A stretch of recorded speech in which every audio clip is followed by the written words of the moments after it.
Bienvenue sur le Mandjimbouri, votre émission hebdomadaire. Le complexe scolaire privé Les Bleuets du Littoral n'est pas resté en marge de la célébration de la Journée internationale des droits de l'enfant. Reportage. Le complexe scolaire privé Les Bleuets du Littoral n'est pas resté en marge de la célébration de la Journée internationale des droits de l'enfant. Une occasion de plus pour rappeler aux apprenants et aux encadreurs les droits et devoirs de l'enfant. Comme d'habitude, que les enfants ne connaissent pas leurs droits, les enseignants non plus, les encadreurs non plus. Et nous sommes ravis, le jour de la Journée internationale des droits de l'enfant, de pouvoir venir nous entretenir avec ces enfants, avec ces éducateurs, afin de leur expliquer, c'est vrai, les droits des enfants, mais aussi leurs devoirs et leurs obligations. Nous avons tenu à ce que les enfants sachent quels sont leurs droits, quels sont leurs devoirs.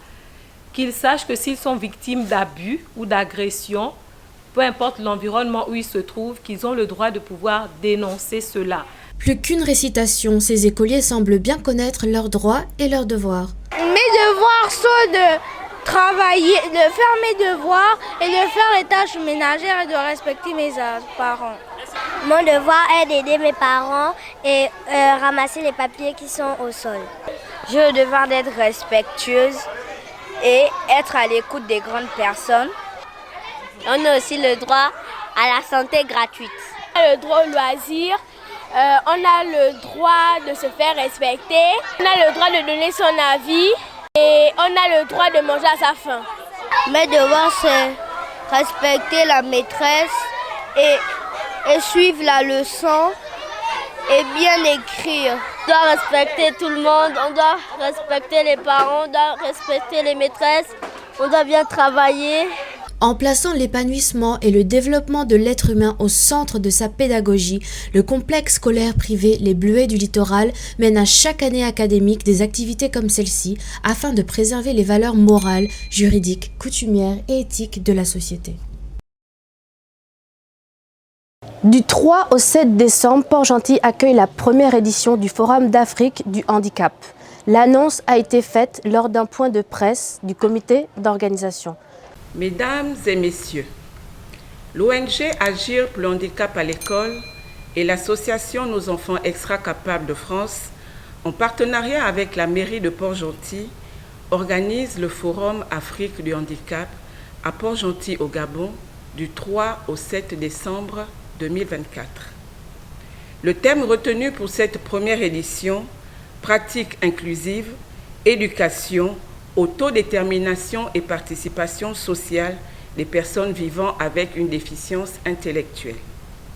Une thématique qui invite à un vivre ensemble, à une action conjointe et pérenne, telle que guidée par nos valeurs africaines et les instruments juridiques nationaux et internationaux ratifiés par notre pays, le Gabon. Du 3 au 7 décembre 2024 sont attendus à Port-Gentil des experts du Gabon, du Cameroun, du Burkina Faso, du Bénin et de France, qui, 5 jours durant, présenteront les divers métiers du handicap pour susciter des vocations, partageront leurs expériences en matière d'inclusion scolaire et professionnelle et autonomisation des personnes vivant avec handicap, échangeront avec nos experts nationaux du domaine médical, paramédical et éducatif. Qui peut y participer? Les familles, les associations, les ONG, les élèves et les étudiants, les médecins, les sages-femmes, les psychologues, les orthophonistes, les psychomotriciens, les agents sociaux, les enseignants, que ce soit du domaine général ou du domaine spécialisé.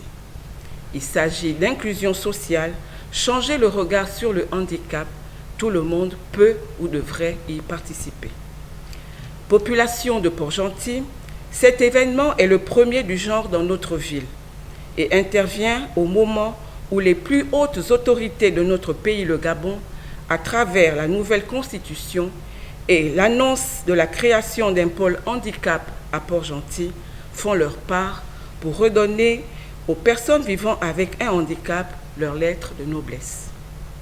Il nous revient, à nous, population de Port-Gentil, de nous approprier cet événement.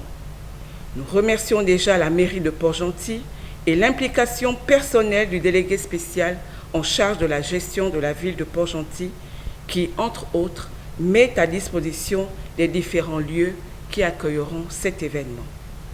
Pour tout renseignement et inscription aux diverses activités, veuillez appeler au 066 18 61 82, 062 36 98 80, 076 54 43 45, 077 10 18 98. Je vous remercie. Comment travailler avec ou pour les Nations Unies et quelles sont les opportunités, les débouchés, les avantages? Guy Quentin Nguema, responsable du programme du volontariat des Nations Unies, est venu édifier les Port-Gentillet. Plus de détails dans cet élément. Je suis Guy Quentin Nguema, spécialiste partenariat et mobilisation pour le programme des volontaires des Nations Unies. Je suis en mission dans la province de Logoué-Maritime, particulièrement à Port-Gentillet, pour une mission d'acquisition de talents. L'objectif, effectivement, c'était de pouvoir échanger avec les différentes organisations de la société civile, présenter la plateforme de volontariat, présenter les opportunités de volontariat qui vont suivre et permettre à tout un chacun de savoir comment postuler, comment candidater. Le deuxième point de ma mission consistait aussi à pouvoir tisser un partenariat avec le PNPE, le Pôle national de promotion de l'emploi, parce qu'ils ont un vivier de talents et nous nous offrons des opportunités d'emploi. Donc c'est ce partenariat également qui était intéressant pour nous aujourd'hui. Ça m'a permis effectivement de pouvoir identifier le vivier de talents du PNPE au niveau du Gabon et de voir comment nous pouvons collaborer ensemble dans le futur. Et le dernier pan de ma mission consistait effectivement à travailler avec les structures médicales. Donc j'ai rencontré la directrice régionale de santé, la DRS, et également certains secteurs pour pouvoir voir la disponibilité en termes de vaccination pour les futurs candidats qui pourront être déployés éventuellement dans cette province. Alors, la première chose à faire pour pouvoir être recruté comme un volontaire des Nations Unies, c'est d'aller d'abord sur notre plateforme. On a un site internet, c'est unv.org, donc unv.org. C'est sur cette plateforme, effectivement, que tout le monde doit d'abord commencer par s'inscrire, créer son profil et télécharger ses documents. Tout ce qu'il possède comme information en lien avec ses expertises et ses qualifications académiques et ses expériences professionnelles. Ce n'est qu'à partir de ce moment, effectivement, que la personne peut appliquer à des offres qui sont publiées sur le site. Donc le premier geste à faire, c'est de créer son compte, le renseigner, et à partir de ce moment, il aura accès à toutes les opportunités qui s'offrent sur notre plateforme pour pouvoir appliquer. La seule chose que je peux ajouter, c'est d'encourager les Gabonais à la modalité de volontariat. C'est une modalité accessible pour tous, de tous les âges, de toutes les catégories. Et le programme des volontaires des Nations Unies est une opportunité, mais il y a aussi d'autres secteurs en termes de volontariat. Vous avez les volontaires des Nations Unies, mais vous avez aussi les volontaires francophones, vous avez les volontaires de l'Union africaine, vous avez même des volontaires de la CEAC aujourd'hui au niveau du Gabon. Et un volontaire, c'est un professionnel. Il faut que les gens arrivent à faire la différence entre le bénévolat et le volontariat. Projet porté par des entrepreneurs gabonais décidés à lutter contre la vie chère, la centrale d'achat Bikere sera bientôt opérationnelle. Un reportage de Castro Chibozo. La centrale d'achat Bikere a accueilli ce 29 novembre 2024 Clémentine Ampiemé Oluna, épouse Bengon Miko, secrétaire général de province représentant le gouverneur Jean-Robert Nguema, les promoteurs du projet et leurs partenaires. Arnaud Nzang Eman. Il s'agit pour Bikere et pour la Ganor ici de mettre sur le marché de Logoué-Maritime des matériaux de construction fiables, conformes à la réglementation et aux normes. Monsieur Mambo Boissa Joran Firich, responsable commercial chez Simaf Gabon. Bikere, c'est l'un de nos distributeurs. Ça fait pas longtemps que nous travaillons ensemble. Et Bambou ne peut que s'inscrire dans ce projet dans l'optique d'accompagner Bikere et ses partenaires. Nous sommes là pour voir dans quelle mesure la banque pourrait venir en soutien en termes de financement à cette jeune entreprise gabonaise qui mérite d'être encouragée. Installée dans la capitale économique du Gabon, au quartier Matanda, sur une superficie de 7000 m², Bikere a vu le jour afin de répondre efficacement au phénomène de la vie chère. Il y a plusieurs Gabonais qui vont se constituer en groupement d'intérêt économique pour pouvoir permettre à la centrale de voir plus grand. Pour faire simple, il y aura un pôle maçonnerie, un pôle électricité, un pôle menuiserie et chaque pôle sera représenté par une entreprise gabonaise spécialisée dans son domaine. Mise en place depuis septembre 2023, la centrale Bikere s'inscrit en droite ligne de la politique des autorités de la transition qui veulent faire de l'entrepreneuriat un levier de la croissance économique du Gabon. Je pense que c'est louable et que nous devons applaudir ce genre d'entreprise. Dans quelques semaines, Bikere entrera dans sa phase opérationnelle et les populations pourront s'approvisionner en matériaux de construction et en produits agroalimentaires. L'association Stade Mandji a reçu le samedi 30 novembre dernier l'Union sportive de Bitam. Stade Mandji remporte son premier match face à l'USB de 3 buts à 1.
Il n'est jamais facile de venir gagner à l'extérieur. Et Stade Mandji, c'était leur premier match, donc ils avaient à cœur de bien commencer, chose qui a été faite. On a commencé le match assez timidement, donc c'est où on a pêché. Et on a pris 2 buts très tôt dans le match, après on n'a pas su revenir. En deuxième mi-temps, on a voulu revenir, on s'est donné les moyens, mais ça n'a pas abouti. On termine ce match par une défaite, mais on ne va pas dormir là-dessus. On va se remobiliser pour le prochain match à domicile. Votre premier match, première victoire, écrasante de plus. Oui, il fallait bien que nous commencions Déjà, on n'a pas joué la première journée, nous étions exempts. Donc il fallait bien que nous commencions bien par une victoire. Et les enfants ont mis la manière, donc nous ne sommes que satisfaits. Bon, normalement, le coach nous a prescrit de prendre l'équipe adverse très haut, donc de pouvoir les prendre dans leur camp pour ensuite finir comme on a fini tout à l'heure. On me sent bien, tant mieux pour moi, nous sommes en début de championnat, j'arrive à marquer, donc ça sera bien pour la suite du championnat. Voilà. Merci beaucoup, rappelle-moi le nom. Moi c'est Diallo Malé. Merci. Le salam à tous les frangins de tous les Pékins, c'est votre micro de la zone 4I. Mais dans les temps, nous on parcourait toute la ville sans même avoir l'argent du taxi. De la nationale Manchab jusqu'à Rio. On est dans le Fala, on n'est pas des idiots. On n'a pas les mêmes blèmes, on n'a pas les mêmes parents, on n'a pas les mêmes vies, on n'a pas les mêmes... Merci d'avoir regardé ce nouvel épisode du Mandjimbouri. Nous nous donnons rendez-vous la semaine prochaine pour un autre épisode.